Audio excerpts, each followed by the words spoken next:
गरीदा फारूकी ने मंसूर अली खान के प्रोग्राम में इमरान खान की खूब क्लास ली। इन्होंने कहा कि पीटीआई अब खत्म हो चुकी है। आर्मी चीफ कहता है कि मुझे कोई खत नहीं मिल रहा और ये कहता है मैं खत लिखूंगा। ये अब माइनस हो चुका है। अब पीटीआई अगर चलेगी तो इमरान खान के बगैर चलेगी। आपके पास क्या खबर है, ये क्यों इतनी तब्दीलियां हो रही हैं? अब हर हफ्ते हर महीने कोई ना कोई ओहदा किसी ना किसी से लिया जा रहा है। आज खबर आई जी शेर मरवत साहब को भी पार्टी से निकाल दिया गया, even though he is still denying it. उन्होंने कहा अभी कोई नोटिफिकेशन नहीं आया, लेकिन ये तो अक्सर जो हारने वाली टीमें होती हैं उसमें इतनी तब्दीलियां की जाती हैं। मंसूर अली खान साहब, मैं तो हैरान हूं कि आपको इन सारी तब्दीलियों पे हैरानी हो रही है। ये तो पाकिस्तान तहरीक इंसाफ तो पार्टी ही तब्दीली की है ना। और सबसे बड़ी तब्दीली तो इसमें ये आई कि इमरान खान माइनस हो गए। इस वक्त वो पार्टी के चेयरमैन तो नहीं है ना, तो ये तो सबसे बड़ी तब्दीली थी। तो जब ये तब्दीली हो गई तो बाकी तो सब छोटी मोटी तब्दीलियां हैं। इसमें तो मेरे ख्याल है कोई अचंभे की बात नहीं है। और ये पीटीआई का हमेशा से एक सियासी खासा रहा है। 2014 में जब इनका उरूज हुआ थैंक्स टू द एस्टैब्लिशमेंट उस वक्त की, और फिर 2018 में जिस तरह से हुकूमत दिलवाई गई पीटीआई को, आपने और मैंने सबने वो इलेक्शन की कवरेज की, हमने वो सब कुछ देखा भी। तो असद उमर पोस्टर बॉय हुआ करते थे, इकोनॉमिक पोस्टर बॉय। लेकिन क्या हुआ, चंद महीनों के अंदर, एक साल के अरसे के अंदर अंदर मेरा ख्याल है कि असद उमर को तब्दील कर दिया गया। फिर कोई और लाया गया, फिर हमाद अजहर को लाए गए, फिर अब्दुल हफीज शेख को लाए गए, फिर शौकत तरीन को लाए गए। तो तब्दीली पर तब्दीली, मुसलसल तब्दीली पर तब्दीली।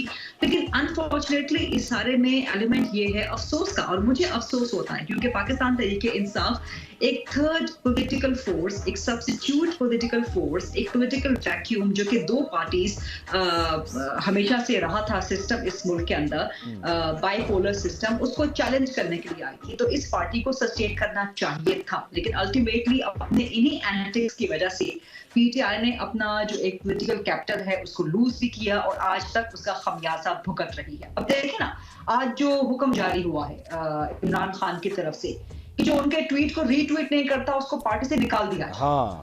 क्या ये जमहूरियत है?